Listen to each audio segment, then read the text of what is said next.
この動画はクロアチアのメディアに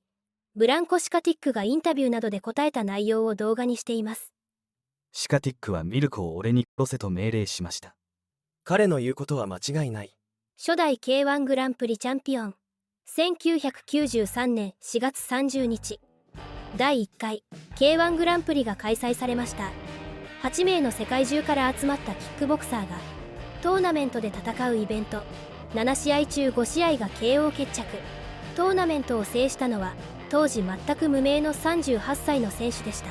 この大会は伝説のイベントとして今も語り継がれています。優勝したのはブランコ・シカティックというクロアチアの選手。当時日本人は誰も知りませんでした。下馬評ではピーター・アーツ、モーリス・スミス、佐竹正明などの名前が挙がっていました。そんな中、シカティックは3試合すべて KO 勝ち。その凄まじいパンチ力は伝説の拳、石の拳と呼ばれました。シカティックは12歳からテコンドーを始め、16歳で小東館空手、18歳からキックボクシングを始めました。母国のクロアチアでは日本の格闘技のことは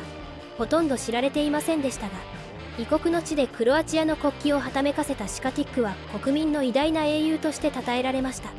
英雄となったシカティックは母国クロアチアでセキュリティ会社タイガーシカティックを経営し、国内の屈強な軍人たちがどんどん集まってきて大きくなりました。また格闘技のトレーニング施設タイガースポーツクラブも建設し、絶大な人気を誇りました。その頃、同じクロアチアでブランコ・シカティックのもとに若者が現れます。男の名前はミルコ・フィリポビッチ、後のミルコ・クロコップです。ジャンクロード・バンダムの映画「ブラッドスポーツ」を見て格闘技に目覚め、家のガレージでトレーニングを始めました。ミルコはクロアチア陸軍に加わった後、キックボクシングでその名を轟かせたブランコ・シカティックの門を叩いたのでした。2人の男、シカティックとミルコの関係を語る上で外せない2人の男がいます。元軍人ジーノゼカン、そして後にミルコのマネージャーとなるズボニミール・ルチッチです。ミルコはクロアチアの首都ザグレブの有名なディスコで働いていた時期があったのですが、そこでジーノ・ゼカンという男と出会いました。ゼカンは元軍人で戦争犯罪者ビンコ・マルティノビッチの元ボディーガードだった男でした。ゼカンはディスコで数ヶ月働いた後、タイガーシカティックの面接に向かいました。その時代、タイガーシカティックは約500人を雇用し、1000人以上の警備員がいる会社でした。シカティックはゼカンを雇いますが、この男がとんでもない疫病神となるのでした。そしてもう一人の男は後にミルコのマネージャーとなるズボニミール・ルチッチです。ルチッチはシカティックの会社の幹部でした。しかし会社を辞め、シカティックに対抗するように別のセキュリティ会社を作ります。さらにシカティックの元を去ったミルコのマネージャーとなり、シカティックと激しく対立するようになります。ミルコ・タイガーデビュー。ミルコは1996年3月10日 K1 グランプリ開幕戦の1回戦で K1 初代王者ブランコ・シカティックの一番弟子ミルコ・タイガーというリングネームで日本でデビューしました。ミルコは前年グランプリ準優勝者のジェロム・レバンナからダウンを奪い3対0の判定勝ちを収め番狂わせを演じます。そして5月6日のグランプリ決勝戦の準々決勝に進みアーネスト・ホーストと対戦します。しかし残念ながらホーストには及ばず3ラウンド TKO 負けを喫しました。この大会の後、ミルコはシカティックの元を離れます。なぜミルコがシカティックの元を去ったのかは明らかになっていないようです。ギャラの配分で揉めた、シカティックがミルコにひどい扱いをしたなど様々な憶測があるようです。ミルコは3年間にわたって日本から離れました。クロアチア国内でアマチュアボクシングで実績を残し、クロアチアを代表する警察の戦術部隊に入隊します。ミルコは記者会見でクロアチアの特別警察の制服を着ていたので、後のリングネームがクロコップになります。異変。ブランコ・シカティックはその後も K1 に出場し、世界的な名声を手に入れます。映画にも出演しました。またキックボクサーでありながら総合格闘技の試合にも出場します。総合格闘技はシカティックには相性が悪く、あまり熱心に練習しなかったと語っています。彼はプライドに参加した時の非常に興味深いエピソードをインタビューで語っています。1998年プライド2でマーク・ケアーと戦いましたが、試合はわずか1ラウンド2分14秒。ケアーのタックルをロープをつかみながら防いだため、シカティックは反則負けとなりました。この試合の翌日、ホテルで当時着陸事務のトム・ハーリックとコーヒーを飲んでいると5、6人のヤクザがやってきました。ヤクザは試合の内容に文句をつけ、ギャラを半分返せと言ってきました。ハーリックがシカティックにその内容を伝えると、シカティックは立ち上がり烈火のごとく怒りました。ヤクザたちはシカティックの迫力に度肝を抜かれ、そのままお辞儀をして帰っていきました。プライドと一悶着あったシカティックでしたが、またプライドからオファーが来ます。次の相手はモーリス・スミスでしたが、スミスに負けてくれというオファーでした。ギャラは$25万。K1 のチャンピオンがプライドのリングで敗れる。プライドは K1 に屈辱を与えたかったのだろうとシカティックは言います。そしてその見返りは、次の試合にヒクソン・グレイシーと試合ができるというものでした。シカティックは約束通りスミスに負けましたが、ヒクソンとの試合は実現しませんでした。そんなことがあった時期に、シカティックの母国クロアチアで事件が起こります。シカティックは結婚すると、義父と義母に会社の経営を手伝ってもらいました。日本に行くことが多いシカティックは家族に協力してもらっていたのです。ある日、会計を担当していた義母が、不正な金の流れを発見しました。調べてみると、数名の社員が不正を行っていたのです。この不正に関わっていたのが、ジーノゼカンと何名かの社員でした。ジーノゼカンはいつの間にかマネージャーの地位を手に入れていました。幹部でいた社員を追い出し、ちゃっかり自分が後釜に座っていたのでした。シカティックは問題を起こしたゼカンと数名の社員に首を言い渡しました。シカティックはゼカンたちの恨みを買い、ゼカンたちは復讐を誓いました。1999年4月、K1 リベンジでミルコは日本の K1 に復帰します。約3年ぶりに復帰を果たしたミルコは、ミルコ・クロコップ・フィリポビッチというリングネームに変え、決勝でアーネスト・ホーストに敗れたものの見事準優勝を果たしました。再びクロアチアの選手が世界的な格闘技の舞台で活躍し、ミルコは新たなヒーローとなります。ミルコの新たなマネージャーには、シカティックの会社の幹部だったズボニミール・ルチッチがつきました。さらに、ルチッチはシカティックに対抗するように警備会社も設立しました。陰謀。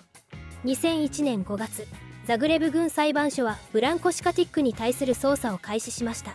容疑はミルコ・クロコップの殺害を依頼したという容疑でした。殺害を依頼されたと証言した男は、シカティックがクビにしたジーノゼカンでした。ジーノゼカンはシカティックがミルコの成功に嫉妬し、ミルコの殺害を自分に依頼してきた。そしてゼカンの家族を脅したといい、さらにシカティックの会社は不正行為を行い、ゆすりや脅しを行っている。シカティック自身は薬物、酒、ステロイド中毒だと主張しました。信じられない話ですが、シカティックはゼカンの証言だけで身柄を拘束され拘留されました。何か別の力が働いたとしか考えられないことでした。シカティックは、私がミルコを作り、訓練し、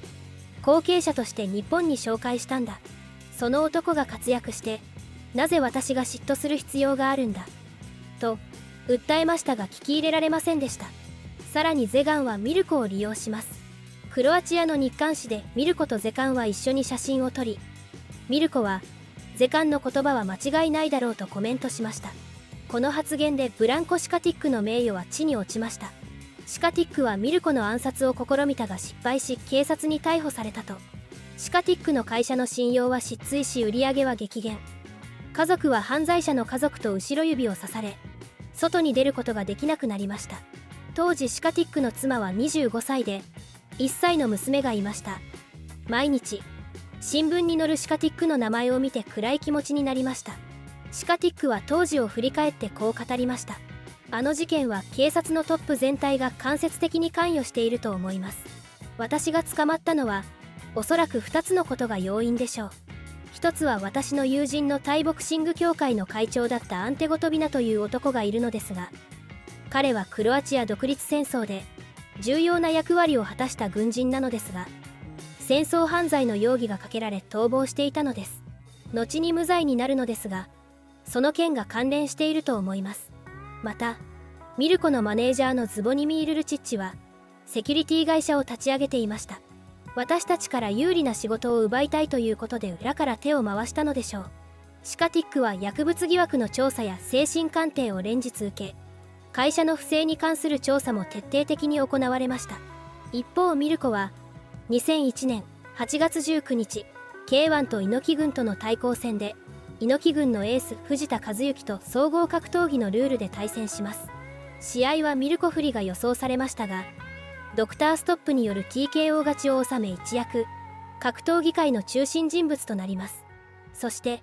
極めつけは2003年ボブ・サップを撃破。この試合はクロアチアでも放送され視聴率 50% を記録し、ミルコは母国での人気を不動のものとしました。その勢いで選挙に出て当選し政治家にもなります。最悪の状態のシカティックとは全く逆で、どんどん輝きを増していったのです。反撃。2004年2月16日群衆検事局はブランコ・シカティックの刑事訴追を取り下げました。シカティックは完全な無罪、ジーノゼ官の証言は信用できないという結論になりました。実はジーノゼ官は別の殺人事件の証言も行っていました。その裁判の過程で専門家はジーノゼガンは重度の PTSD、人格障害、妄想的であると判断し、現実から距離を置いているそのような説得力のない目撃者であると判断しました。その情報がシカティックの裁判にも共有されたのです。シカティックは法廷で無実が証明され、金銭的保証が支払われましたが、あまりにも大きな傷を負いました。経営していた2社ある会社のうちの1社は破産し、その借金を返済するために不動産を売らなければなりませんでした。この茶番劇は彼らの虚偽の陳述、虚偽の報告、そして特にメディアを使用しました。とても悪質です。2004年8月、シカティックはミルコ・クロコップを名誉毀損で訴えました。最終的に2人は裁判で和解しましたが仲直りすることはありませんでした。その証拠としてシカティックが名誉毀損裁判を起こした2年後、また一悶着ありました。ミルコのマネージャーで警備会社を設立したズボニミール・ルチッチはブランコ・シカティックに脅迫されたと警察に報告しました。レストランの前でシカティックに遭遇し、お前の腕と足を折ると脅されたというものでした。シカティックは10年間私をストーカーし脅迫してきました。ミルコが彼の元を去って私のところへ来た。全ては嫉妬のせいです。警察はその日シカティックの家を訪ねると、シカティックは脅迫を否定しました。私は妻と娘と一緒にいましたが、そんなところに行ってません。彼らのネガティブキャンペーンです。以前も同じことをやられました。インタビューでシカティックはこう言いました。私はミルコのために K1 の世界への扉を開き、彼を鍛え、